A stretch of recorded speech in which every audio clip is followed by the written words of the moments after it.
퀴즈. 미분류표가 박근혜를 일방적으로 사랑하는 현상은 오히려 연령대가 낮고 그리고 문재인 운세 지역에서 나온다 해서 이건 통계로 보여드렸고, 그리고 17대는 그럼 그랬냐?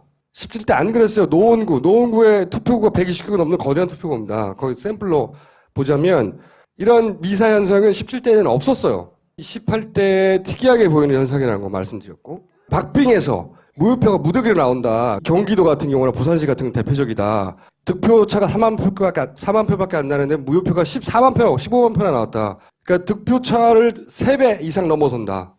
부산시도 마찬가지입니다. 이게 전국 최대 무효표 비율은 연저구에서 나왔어요. 부산시에. 득표차가 200표밖에 안 되는데 무효표가 그 10배가 넘어요. 이렇게 무효표가 많이 나올 때 흔히들 언론에서 뭐라고 그랬냐면 후보가 사퇴해서 사람들이 헷갈렸다.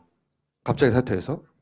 또 하나가 뭐냐면 후보가 너무 많아서 헷갈렸다 찍는데, 그런 예들로 설명들을 많이 했어요. 실제 언론들에서. 그때 부산시장과 부산시 교육감을 같이 투표했습니다. 지방선거에서. 부산시장은 이 득표차가 2.6배, 260%예요. 근데 부산시 교육감은 무효표 득표차가 이거밖에 안 돼요.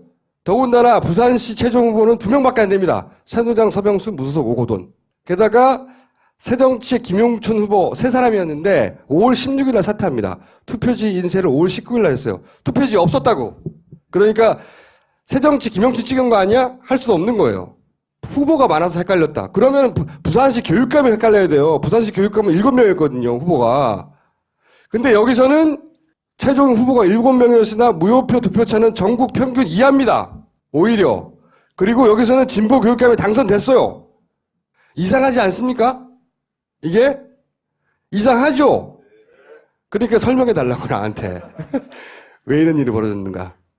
이거 어떻게 설명할 거냐고? 퀴즈 한 번 더 내고요. 다음 주에는 좀 긴 시간을 가지고 그렇지 않다는 걸 또 다른 방식으로 설명할게요.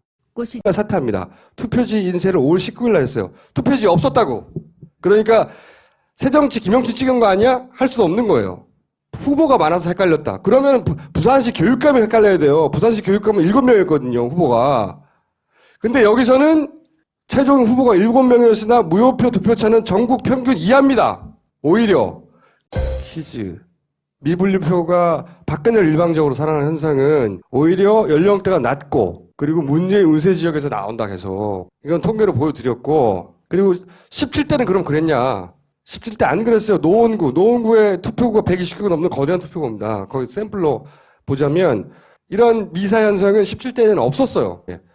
득표차가 200표밖에 안 되는데 무효표가 그 10배가 넘어요.